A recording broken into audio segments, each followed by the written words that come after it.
Not at all. Okay, you're not satisfied. Now, I agree it's a problem. 80% of whites kill whites, correct? I won't dispute that figure. Okay, actually, it's 83%. Now, is white-on-white violence a problem in America that we should also have a robust discussion about?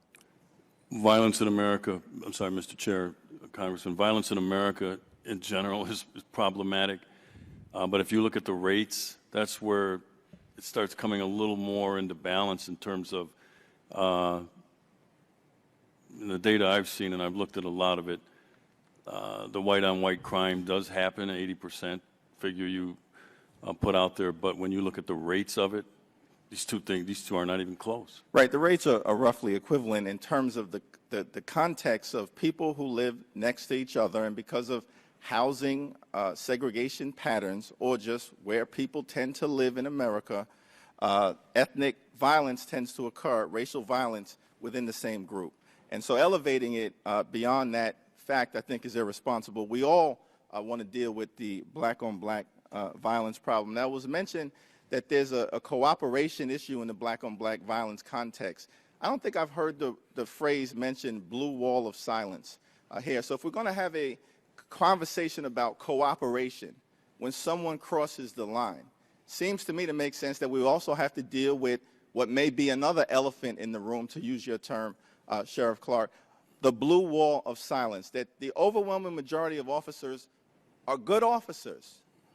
But what often occurs is that when an officer crosses the line, the ethic is not to cooperate or participate or speak on what a bad apple officer has done.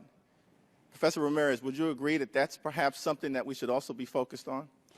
I think it's a serious problem both at the federal and state level. And as I said earlier, in my own experience in trying to prosecute police officers, I had problems.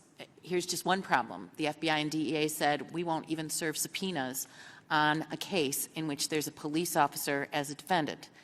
Here's a second problem. They tried to testify in the case in favor of the police officer, saying that they had made their own independent evaluation of the case. This is a case, by the way, that was adjudicated guilty against all officers, and they were incarcerated for between 10 and 20 years after the trial. And as you know, in Boston, we had a problem with the FBI, that there were FBI agents who were engaged in a series of misconduct with Whitey Bulger, and that went on for many years and was not prosecuted. Thank you, Professor Ramirez. My time is getting ready to expire, but Sheriff Clarke, you also mentioned that, the use of force should be examined in terms of factual data and not an emotional foundation of false narratives. Is that correct? Did I get your testimony correct in that regard? Mr. Chair and Congressman, yes. Okay.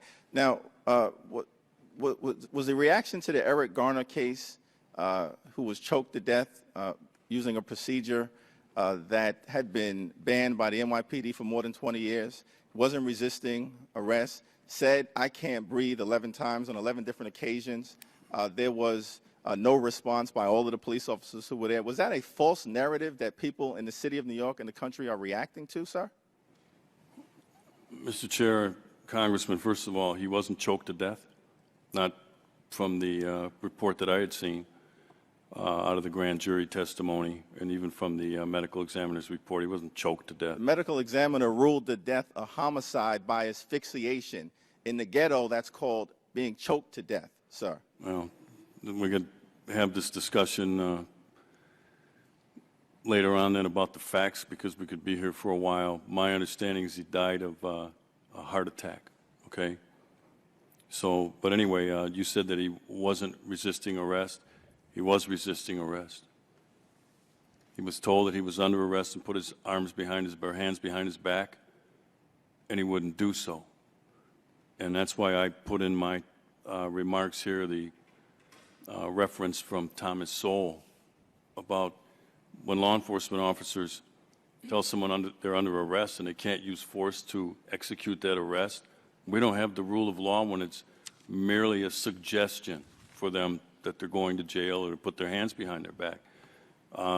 Those are behaviors, like in the instance of Mike Brown in Ferguson, Missouri, where some different choices by the individual could have helped the situation.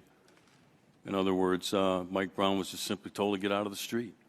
Sir, my time has expired, but, you know, for you to come here and testify essentially that Eric Garner is responsible for his own death when he was targeted by police officers for allegedly selling loose cigarettes, which is an administrative violation for which he got the death penalty for, is outrageous. And if we are going to have a responsible conversation, we've got to be able to at least agree on a common set of reasonable facts that all Americans can interpret, particularly in this instance because they caught the whole thing on videotape.